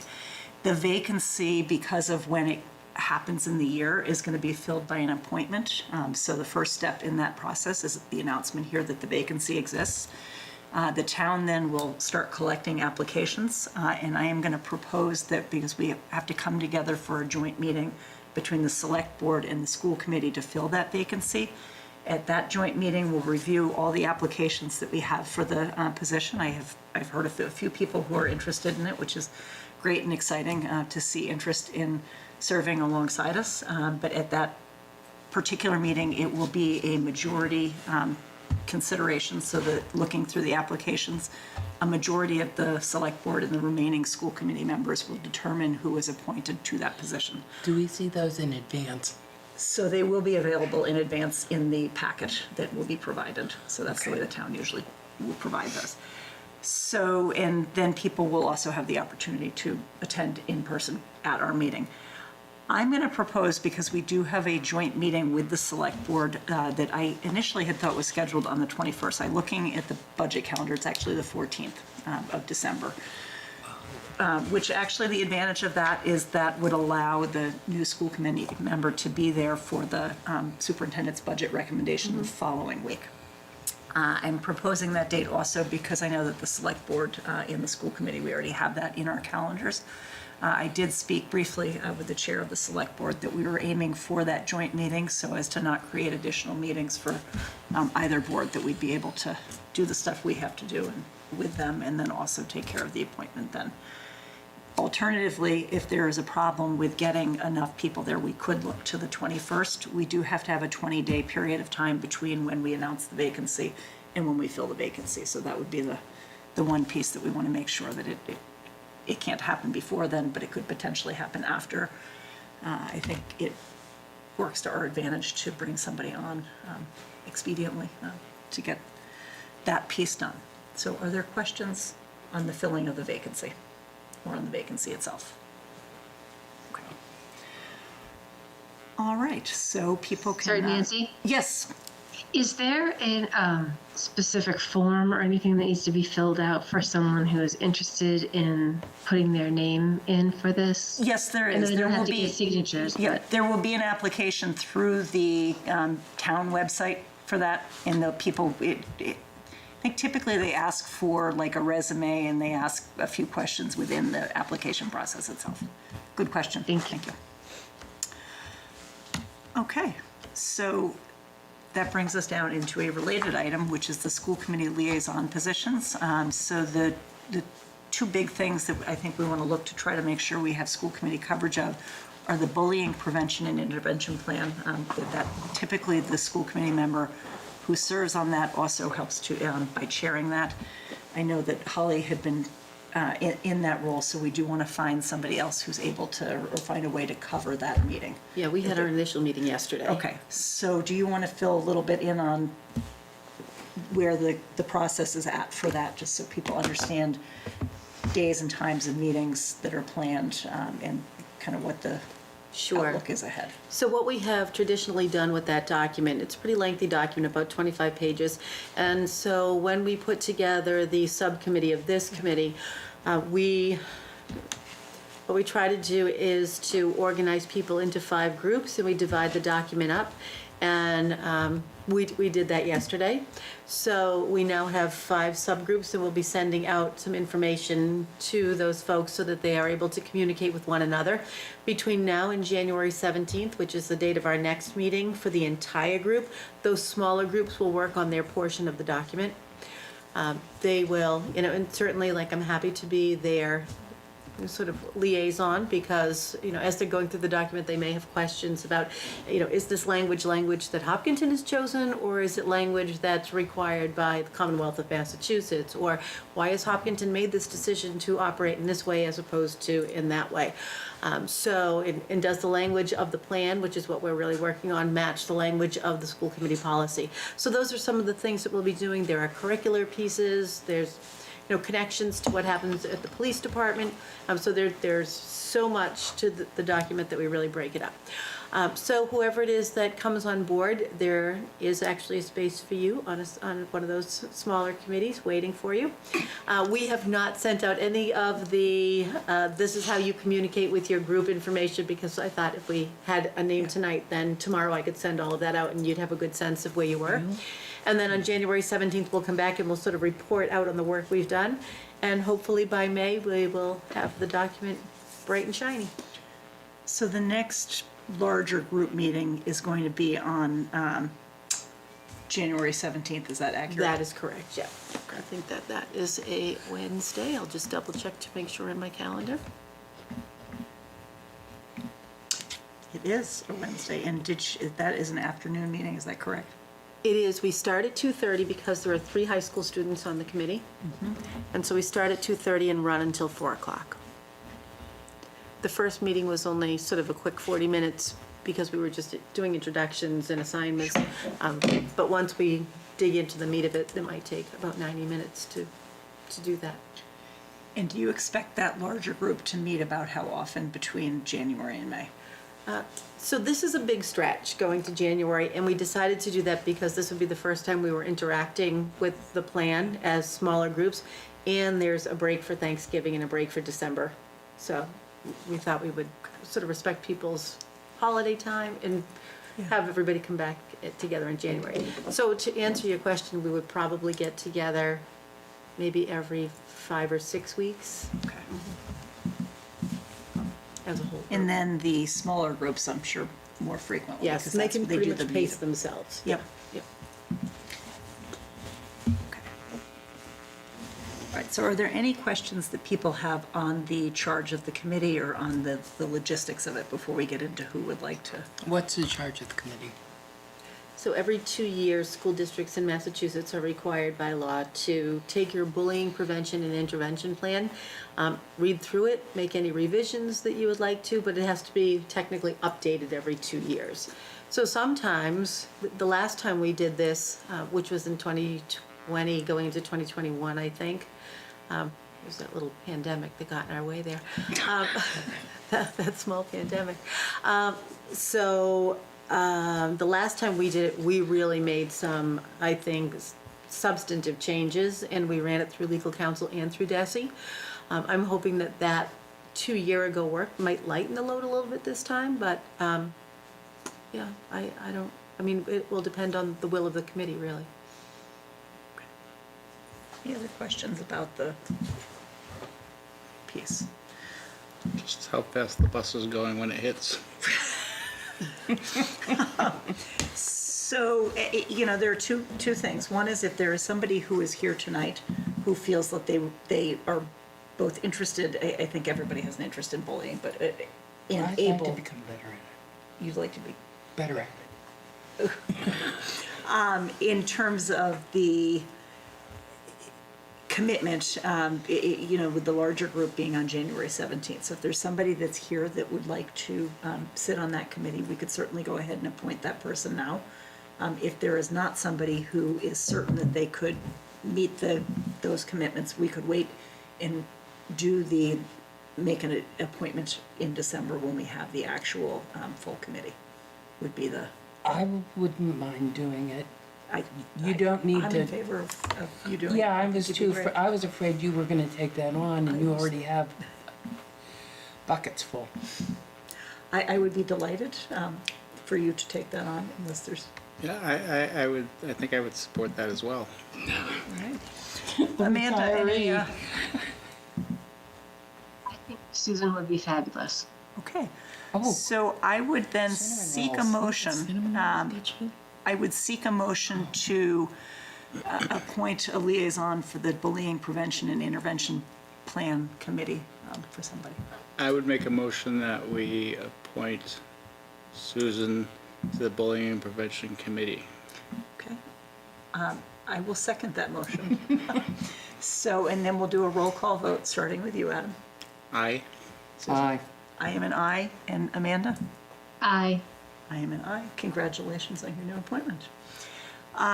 The planning board is the other piece that we want to at least temporarily have some plan in place. I don't know, in terms of the commitment of the planning board, typically whoever is the liaison for the planning board looks at the agenda and tries to figure out if there's something related to the schools. There's not always, as much as the schools are the center of our world, they're not always the center of the planning board's world.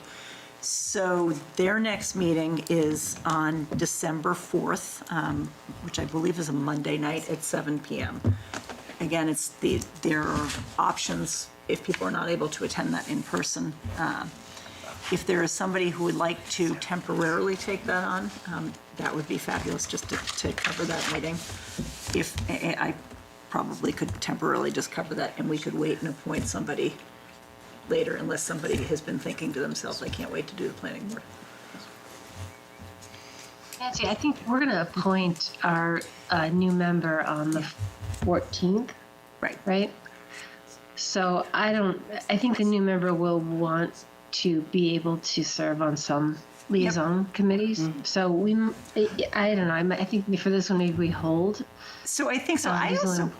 I also feel like when we bring the new member on, that we should maybe have a larger discussion, which we sometimes do mid-year, about all of the liaison roles, to give the person an opportunity that they're not just sort of inheriting what's left over, but able to kind of discuss what they're interested in, but also if there are any things that people are currently doing that are not feasible for, any number of reasons, that there are conflicts or that they would prefer to swap out, that would be an opportunity for that as well.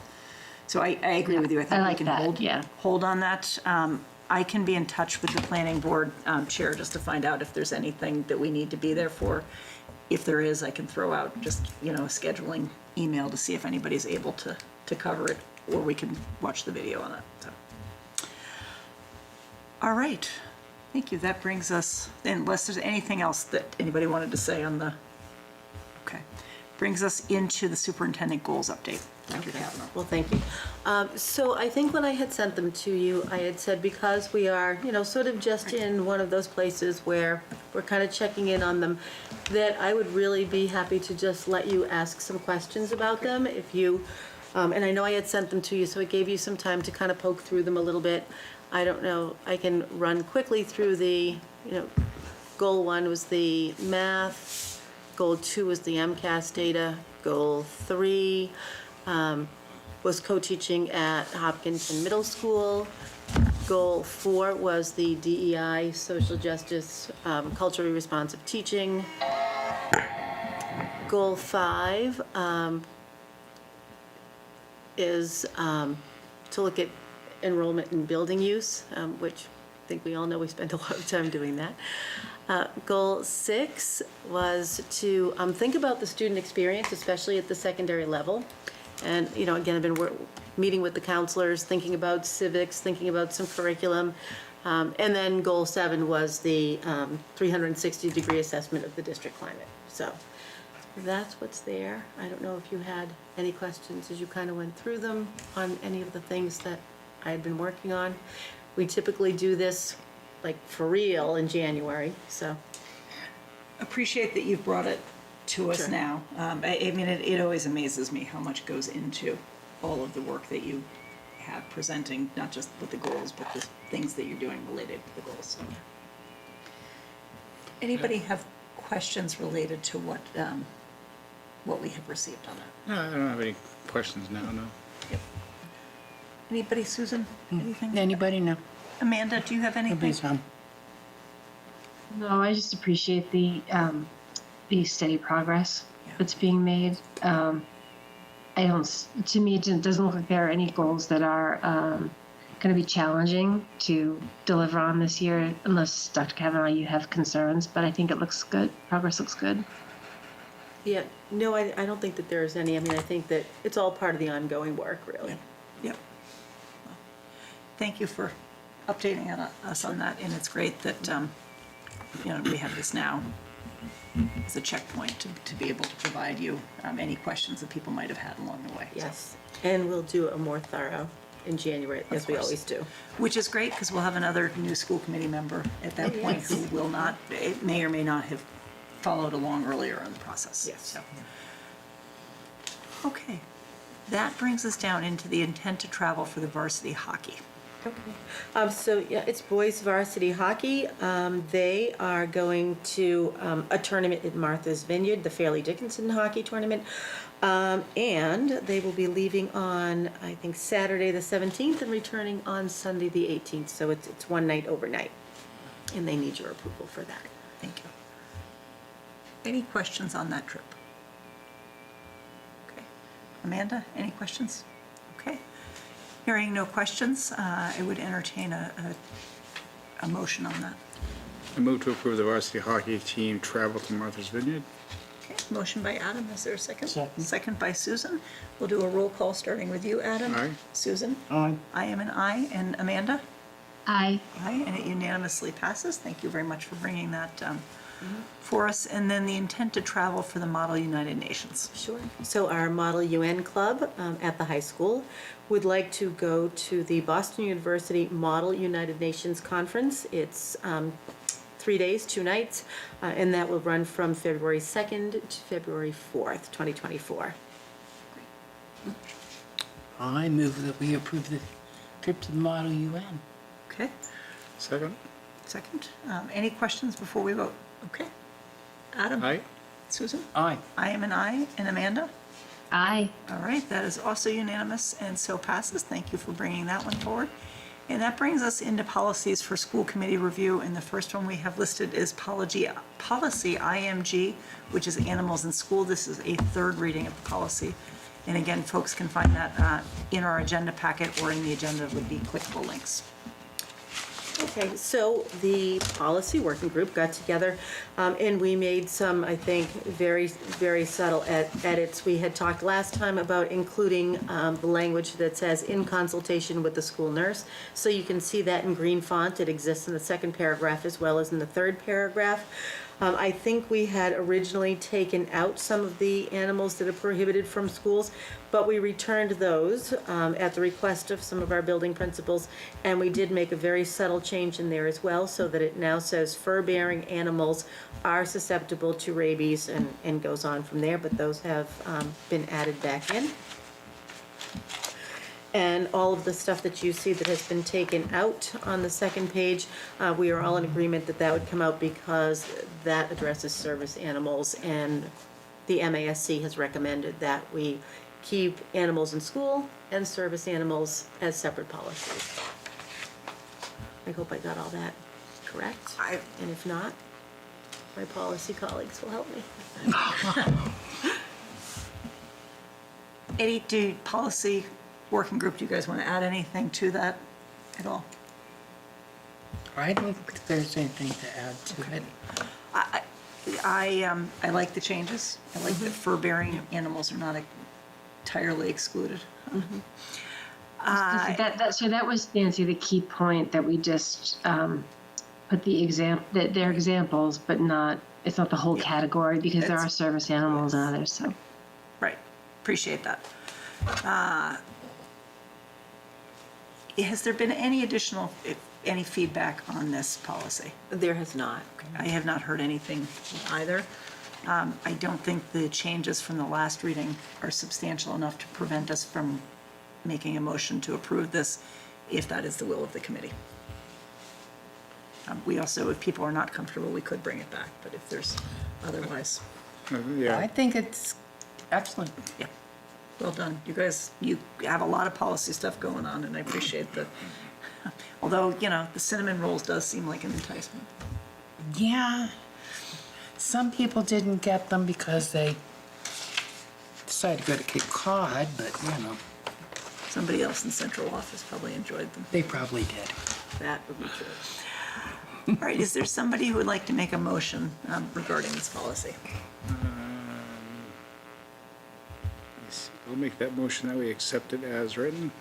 Okay, so motion by Adam to I'll second. second by Susan. We'll do a roll call, Aye. starting with you, Adam. Susan? Aye. I am an aye, and Amanda? Aye. Also an aye, and that is unanimous. Thank you to the policy working group and Dr. Kavanaugh for bringing that forward. All right, that brings us into policy KF, which is the community use of school facilities. This is a second reading, and Dr. Kavanaugh, are you going to? Is it only second? I thought it was third. Okay, it says second on the agenda. no, it It feels probably like is. about the 100th in some ways. but- So we have not really made any additional changes to this, I think, since the last time you saw it. I know that we had shared with you that we did meet with our new Director of Parks and Recreation. We have not heard from anyone, but I think the bigger changes that we made all fell into the category of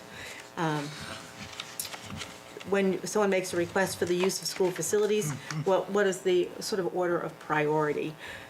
And we also had Mrs. Rothermick and Tim Person on that call, so I think everyone who sort of needed to weigh in terms of being an informed participant was there. So, I mean, this is Liz probably closest to Parks and Rec and to Tim Person, so.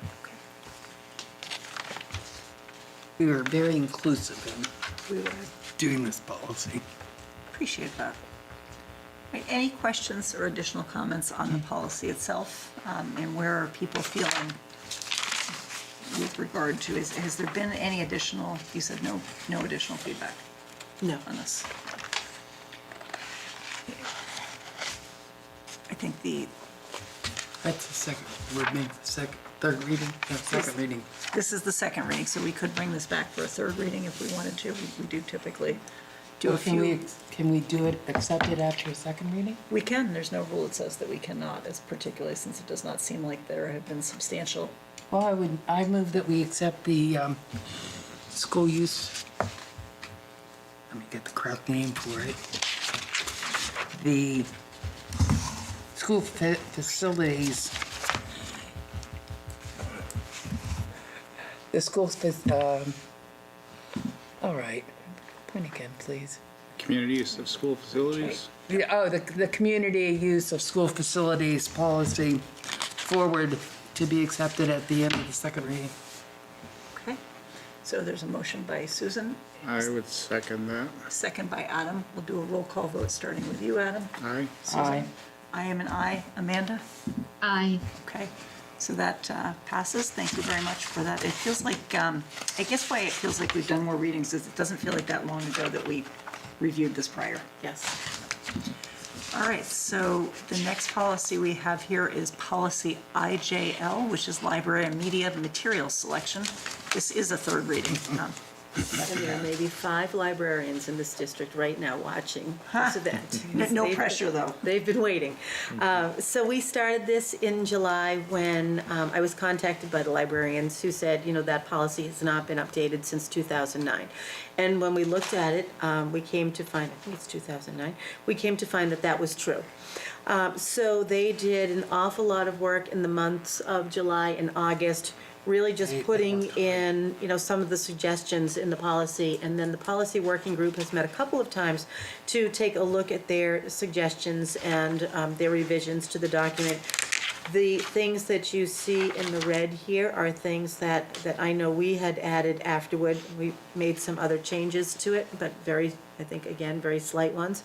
And then we engaged in conversation about reconsideration of library materials.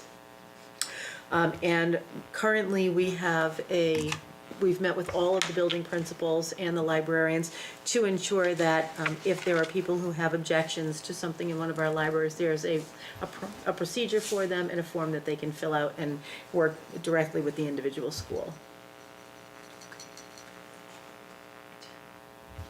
Okay, and that, it looks like involves the school committee as the final arbiter if it's not able to be, I only highlight that just so the committee is aware of that could ultimately fall back to. Yeah, so it would go to the us. building, then Yep. go to me, and then go to you. Yep. Okay, so it looks here, I think on the November 2nd, we passed it over because of time, is that accurate? It was time, Okay, yes. so that should be fixed at the bottom, the third reading being tonight instead of the second. Any comments or questions from the policy working group or Adam? Okay. Is this one that feels like it's ready to go live? I think it is, and Okay. before we vote, I should thank the librarians because they worked very, very They hard did. on this. Yes, They did the vast majority of the work on this. They sure did. that's clear. There's a lot of work that I put Yeah. into it. And if you realize that this is very short compared to what they were originally working with, and Yes. I was really, really impressed with their work. Well, much appreciated, especially they appear to have worked on it over the summer, which They did. is very much appreciated. Well, I move to approve revised policy IJL, library media materials selection. Okay, there's a motion by Susan. Is there a second on that? I would second that. Second by Adam. We'll do a roll call starting with you, Aye. Adam. Susan? Aye. I am an aye. And Amanda? Aye. Okay, so that is unanimous and so passes. That brings us down into future agenda items. Is there anybody who has something you want to flag for upcoming conversations? Okay.